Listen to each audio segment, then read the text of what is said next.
সাল্লাল্লাহু আলাইহি সাল্লাম বলছেন,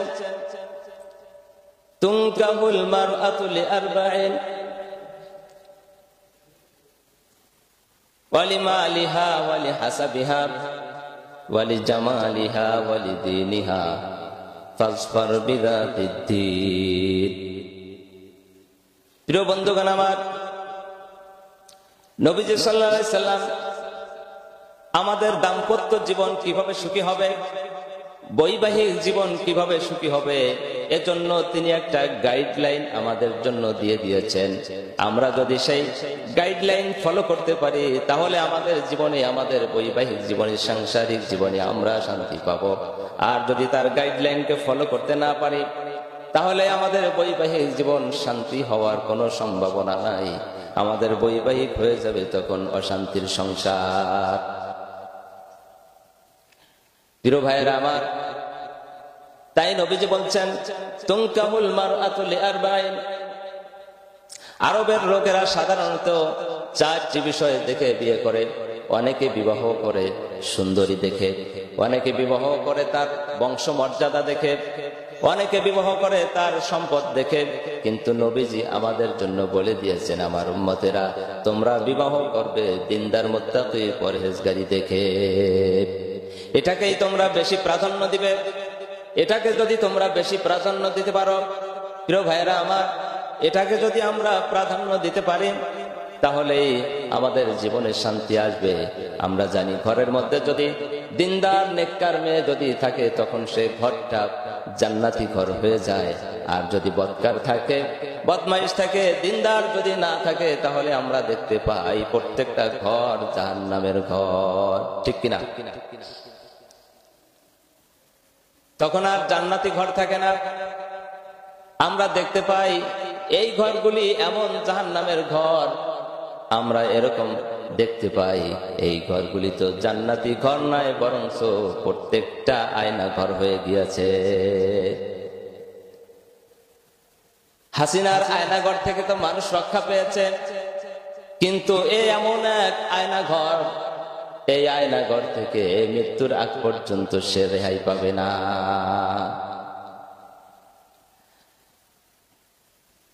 প্রিয় বন্ধুগণ আমার, আমরা ইমাম মালিক রাহমাতুল্লাহ আলাইহির নাম শুনেছি, তাকে আমরা চিনি। তার আব্বা যখন তাকে বিবাহ করানোর মনস্থ করলেন, তার জন্য পাত্রী দেখতে লাগলেন, মেয়ে খুঁজতে লাগলেন। খুঁজতে খুঁজতে অবশেষে তাদের পরিপূর্ণ চয়েসফুল একটা মেয়ে পেয়ে গেলেন। ছেলেকে এসে বললেন, তোমার জন্য আমি একটা মেয়ে চয়েস করেছি, আমার পছন্দ হয়েছে। ভাইরা আমার, আমরা যত পিছনের দিকে যাব আমরা দেখতে পাই মা বাবা যাকে পছন্দ করতেন সন্তানেরাও, মেয়েরাও তাকে পছন্দ করতেন। কিন্তু এখন জামানা একটু উল্টে গিয়েছে, এখন আর সেইটা নাই। পিছনে যত ছিল মা বাবা যেটা পছন্দ করেছিল সেইটাই তারা বিবাহ করত। ইমাম মালিক রাহমাতুল্লাহ আলাইহির বাবা যখন বলল যে বাবা তোমার জন্য আমি একটা পাত্রী দেখেছি, তখন সে সম্মতি দিল। যখন বিবাহ হয়ে গেল, বিয়ে যখন হয়ে গেল, প্রথম রাতে যখন তাদের সাথে সাক্ষাৎ হলো, সাক্ষাৎ হওয়ার পরে স্ত্রীর কাছে ইমাম মালিক রাহমাতুল্লাহ আলাইহির বাবা যাচ্ছেন না, তার কাছে যাচ্ছেন না। স্ত্রী বুঝতে পারলো আমি দেখতে অসুন্দর, সুন্দরী নয়, আমি একটু কালো, যার কারণে আমার স্বামী আমাকে চয়েস করছে না, আমার স্বামী আমার কাছে আসতেছে না। কিছুক্ষণ যখন অতিবাহিত হয়ে গেল, স্ত্রী যখন বুঝতে পারলো, স্ত্রীর কাছে এসে, তার স্বামীর কাছে এসে কোরআনুল কারীম থেকে একটি আয়াত তেলাওয়াত করলেন, তাকে নসিহত করলেন। কোরআনুল কারীমের এই আয়াতটি তেলাওয়াত করলেন, আসা রাব্বুকুম আন তাকরাহু শাইআন ওয়া হুয়া খায়রুল লাকুম ওয়া আসা আন তুহিব্বু শাইআন ওয়া হুয়া শাররুল লাকুম ওয়াল্লাহু ইয়ালামু ওয়া আনতুম লা তা'লামুন। কোরআনুল কারীমের ভিতর থেকে এই আয়াতটা তিনি নসিহত স্বরূপ বললেন। প্রিয় ভাইরা আমার, হৃদয় যত কঠিন হোক না কেন, আল্লাহর কোরআন দিয়ে যদি আমরা বুঝাতে পারি, আল্লাহর কোরআন দিয়ে যদি নসিহত করা যায়, কিছু না কিছু হৃদয়ের মধ্যে রেখাপাত করবে, ঠিক কিনা? এখন আমাদের সমাজের মধ্যে কেচ্ছা কাহিনী বেড়ে গিয়েছে। বক্তা যারা কোরআনুল কারীম বাদ দিয়ে, কোরআন হাদিস বাদ দিয়ে কেচ্ছা কাহিনী ভরপুর হয়ে গিয়েছে, কেচ্ছা কাহিনী দিয়ে ওয়াজ চলছে, যার কারণে এখন হেদায়েত খুব কম হয়ে যাচ্ছে, মানুষ কোরআনের পথে খুব কম আসে। আমরা যদি কোরআন দিয়ে বোঝাতে পারি, কোরআন দিয়ে যদি মানুষকে নসিহত করতে পারি, তাহলে দেখা যাবে যত কঠিন হৃদয়ের হোক না কেন, তার ভিতরে রেখাপাত করবেই করবে।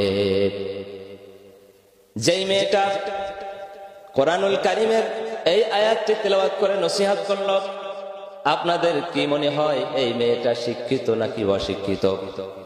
কম না বেশি? অবশ্যই বেশি।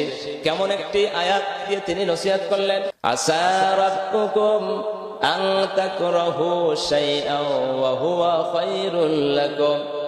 তোমরা যেটাকে অপছন্দ করো সেটা হতে পারে তোমাদের জন্য কল্যাণকর, সেটা তোমাদের জন্য হতে পারে মঙ্গলজনক। ওয়া আসা আন তুহিব্বু শাইআন ওয়া হুয়া শাররুল লাকুম। আর তোমরা যেটাকে মহব্বত করো, তোমরা যেটাকে পছন্দ করো, সেটা হতে পারে তোমাদের জন্য অকল্যাণকর। ওয়াল্লাহু ইয়ালামু ওয়া আনতুম লা তা'লামুন। নিশ্চয়ই আল্লাহ তাআলা যা জানেন তোমরা কেউ তা জানো না। এর দ্বারা বুঝাতে চাইলেন, স্বামী আমাকে দেখতে যদিও অসুন্দর, আমার মাধ্যমে আল্লাহ আপনার জন্য এমন কোন মঙ্গলজনক রাখতে পারেন, আপনার কাছে যদিও অপছন্দ, আমি হতে পারি আপনার জন্য ভবিষ্যতে মঙ্গলজনক। যার কারণে আপনি আমাকে সাদরে গ্রহণ করে নেন, আমাকে আপনি বধূ হিসাবে গ্রহণ করে নেন। ভবিষ্যতে আল্লাহ তাআলা আমার জন্য, আমাকে আপনার জন্য মঙ্গলজনক করে দিতে পারেন। প্রিয় ভাইরা আমার, সকাল হলো, ইমাম মালিকের বাবা, তার মন আবার খারাপ হয়ে গেল। না, এই কালো স্ত্রী নিয়ে আমি সংসার করব না, আমি প্রয়োজনে বাড়ি ছেড়েই চলে যাব। এই সিদ্ধান্ত নিয়ে তিনি বাড়ি ছেড়ে বাড়ি থেকে চলে গেলেন। বছরের পর বছর বাড়ির থেকে দূরে রইলেন। এভাবে কাটাতে কাটাতে 18 বছর যখন পার হয়ে গেল, তিনি চিন্তা করলেন, এখন আমি বাড়ির দিকে যাব, আমি বাড়িতে যাব। তিনি যখন বাড়ির দিকে রওনা দিলেন, বাড়িতে আসলেন, গ্রামে যখন আসলেন, সর্বপ্রথম তিনি মসজিদে গেলেন। মসজিদে গিয়ে তিনি নামাজ আদায় করলেন। তিনি দেখলেন তার মসজিদে একটা তরুতাজা যুবক, সুদর্শন একজন যুবক, তিনি নামাজ পড়ালেন। নামাজের পরে মুসল্লিদেরকে নিয়ে তিনি হাদিসের দর্শ দিলেন, ছাত্রদেরকে তিনি হাদিস শিখালেন। এরপরে সকলে বাড়িতে চলে গেল। ইমাম মালিকও বাড়িতে চলে গেলেন। লোকটি তাকে জিজ্ঞাসা করলো মানুষকে, এই ছেলেটাকে, আমাদের গ্রামের মধ্যে এরকম একটা ছেলে কার ছেলে? এত সুন্দর একটা যুবক, কার ছেলে? এত সুন্দর হাদিসের দর্শ দেয়, এই ছেলেটা কার ছেলে?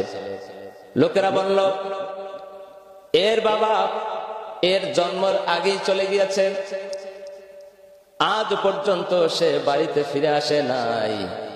এই ছেলেটা তার বাবাকে আজও পর্যন্ত দেখে নাই। ইমাম মালিকের বাবার বুঝতে বাকি রইল না, এই ছেলেটাই আমার ছেলে। তিনি বাড়িতে চলে গেলেন, ইমাম মালিকের পিছে পিছে চলে গেলেন। বাড়িতে গিয়ে দরজায় নক করলেন, সালাম দিলেন। ইমাম মালিক দরজা খুলে দিলেন। দরজা যখন খুলে দিলেন, সালাম দিলেন, বলল, আপনি কে? কি আপনার পরিচয়? ইমাম মালিকের বাবা বলল, তোমার মাকে গিয়ে বলো, আপনি যেই পুরুষকে নসিহত করেছিলেন, আপনি যেই লোকটাকে নসিহত করেছিলেন, আসা রাব্বুকুম আন তাকরাহু শাইআন ওয়া হুয়া খায়রুল লাকুম। এই আয়াত দিয়া আপনি যে লোকটাকে জীবনের প্রথম নসিহত করেছিলেন, সেই লোকটা আবার ফিরে এসেছে।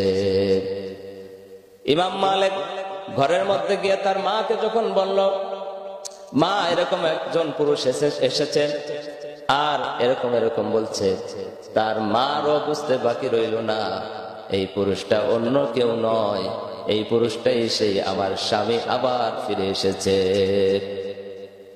ছেলেকে বলল, আমার ছেলে, এই পুরুষটা আর কেউ নয়, এই লোকটা আর কেউ নয়, তুমি যাও তাকে সালাম দাও, তার সাথে মুসাফা করো, তাকে আদবের সাথে ঘরে নিয়ে আসো। এই লোকটা আর কেউ নয়, ওই লোকটাই তোমার জন্মদাতা পিতা। তিনি ঘরের মধ্যে চলে গেলেন।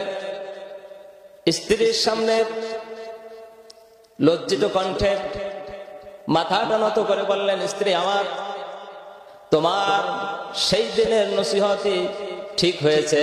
তুমি যে নসিহত করেছিলে আজকে আমি বুঝতে পেরেছি, হ্যাঁ আল্লাহ তাআলা আমার জীবনে তোমাকে আমার জন্য কল্যাণকর রেখে দিয়েছিলেন। তোমার মতো মেয়েকে আমার বাবা চয়েস করেছিল, তোমার সুন্দরিতা দেখে আমার বাবা চয়েস করেন নাই, তোমার দিনদারি দেখে, তোমার দিনদারিকে আমার বাবা প্রাধান্য দিয়েছিল। তোমার মতো একজন দিনদার পরহেজগারী মেয়েকে আমার জন্য আমার বাবা বউ করে নিয়ে এসেছেন, যার কারণে আমি ইমাম মালিকের মতো জগৎ বিখ্যাত একজন মুহাদ্দিসকে আজ আমি উপহার পেয়েছি। প্রিয় ভাইয়েরা আমার, এই জন্য রাসূল সাল্লাল্লাহু আলাইহি সাল্লাম আমাদের জন্য যে গাইডলাইন দিয়েছেন, আমরা সকলে বলি, আমরা সবাই বলি তিনি সর্বযুগের সর্বশ্রেষ্ঠ মহামানব, তার থেকে জ্ঞান কারোর বেশি নয়। আবার আমরা অনেকে তার জন্য গান গাই, তার জন্য গান গাই, তাকে ভালোবাসি, কিন্তু আমরা যখন বিবাহ করি অথবা ছেলেকে বিবাহ করাই অথবা মেয়েকে বিবাহ দেই, তখন আর রাসূল সাল্লাল্লাহু আলাইহি ওয়াসাল্লামের কথাকে তখন আমরা ফলো করি না। আমরা যদি বিবাহ করার সময় রাসূলের কথাকে যদি ফলো করতে না পারি, তার আদেশ যদি মানতে না পারি, মেয়েকে বিবাহ দেওয়ার সময় যদি রাসূলের তরিকা অনুযায়ী যদি আমাদের মেয়েকে বিবাহ দিতে না পারি, ছেলেকে বিবাহ করানোর সময় যদি রাসূলের কথা যদি স্মরণ না থাকে, তাহলে এই রাসূলকে ভালোবাসার কোনো দাম নাই। ঠিক কিনা বলেন?